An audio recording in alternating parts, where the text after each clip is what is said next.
My name is Galina Kushanova. I live in Estonia, in Narva, and work in the Adult Learning Centre Vestifex as an adult educator and as a project manager.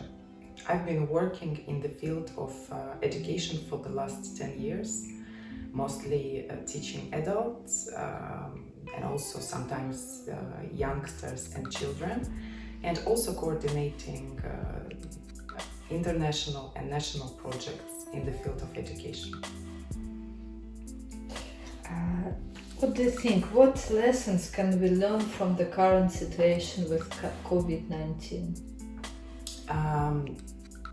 I have the feeling that the most essential lesson that we have learned, at least me for sure, during the COVID was take care of yourself first. And by taking care of yourself, you are taking care of the community and the larger world.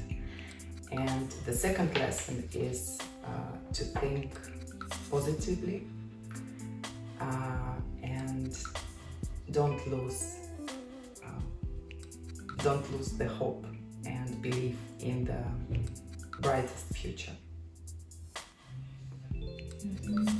How can you started talking about that, but how can aware and responsible agency be learned?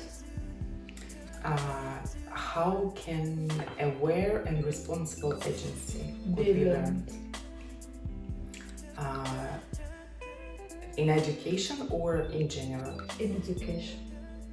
In education. I think it could be learned by taking responsibility for your own learning, by trying new things, by making decisions about your own learning, and by creating something. I think the process of creating and creativity, it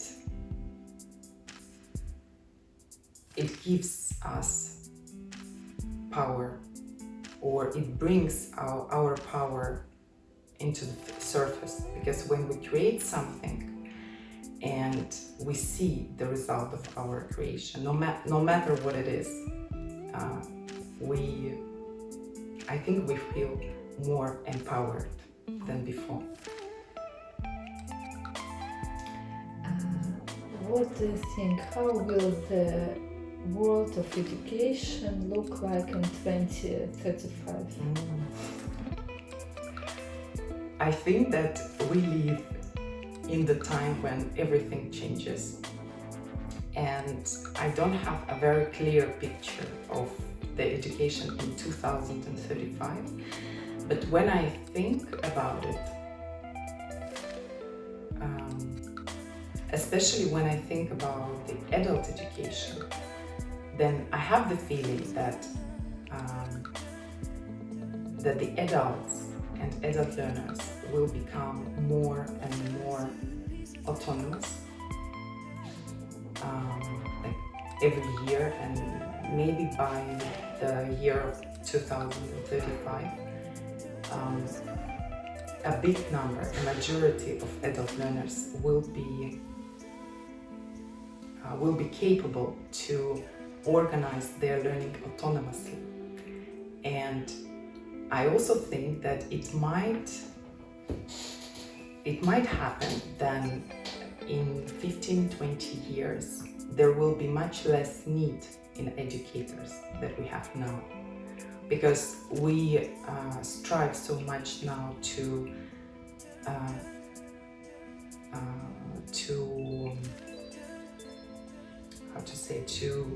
support our learners to grow their agency, yes, or to, I don't know what is the right word, to foster their agency, that in 15-20 years it will bring its results, and the learners and the adults will become more autonomous and will be able to learn by themselves and to organize their learning by themselves. And also the new generation that is growing now, and those who will become adults later, yes, in 15-20 years, they will be different learners for sure.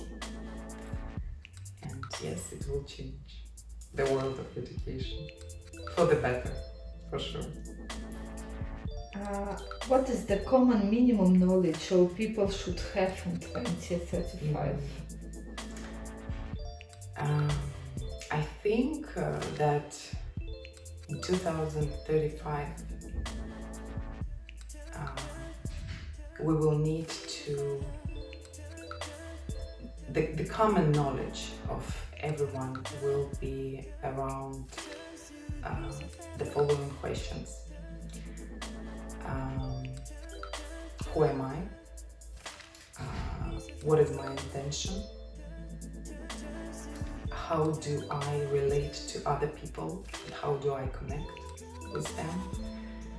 How we can cooperate with each other? How do I create my life and the world around me? And how to cherish and celebrate the life. I think that in the future, the artificial intelligence will be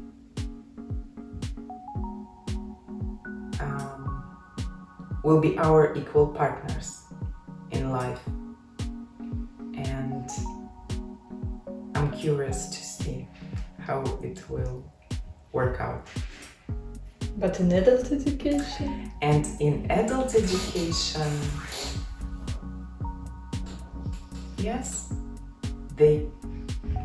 as I said, they might be, we might co-work with them and maybe share what we do and do it together. Or maybe in one moment they will play the role of educators in some areas for some learners. I don't know, I can't see it now how it will work out, but I think that they will play the equal role as humans in the future. So what future do you see for e-learning? I think that e-learning will grow and expand, which is good, in my opinion, because it will make learning more accessible for the learners, and it will also enable more autonomy of the learner, which is good. And during the quarantine, I was studying and I tried the different e-learning courses during this time, and I really enjoyed it, and I was so. How do you imagine healthcare in 2035?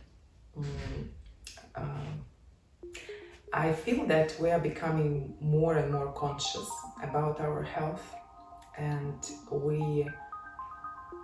every year we learn more about our physical, mental, spiritual health, and we learn how to self-regulate. I think it will continue, and I also think that there are going to be a lot of new knowledge and revelations about human body and genetics in the future, and also DNA and the role it plays for our health. I think all these discoveries, all this knowledge, and also interest of the people towards themselves and their bodies, their mind and their soul, it will lead to to a greater self-awareness in terms of own health. People will know what is beneficial and what is harmful for them better than we know now.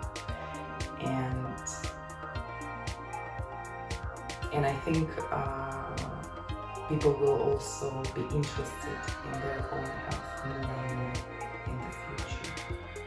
So I think in general we will know better how to take care of ourselves, how to take care of our health, and we will organize our lives and our environment in such a way that it will be nurturing and good for us.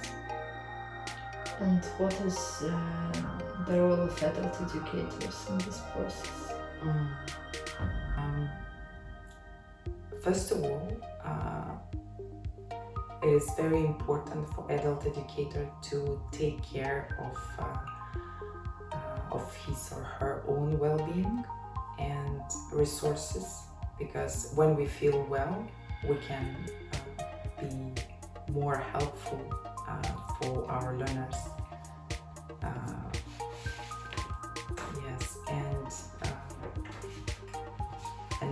a part of that, we can also either bring the topic of well-being and health into our lessons if the area of our teaching is connected or allows it, or we can also think how we can support the well-being of our learners during our lessons or trainings with them, and how we can also try to create nourishing environment for the learners. So the environment that would nourish their physical, mental and spiritual well-being.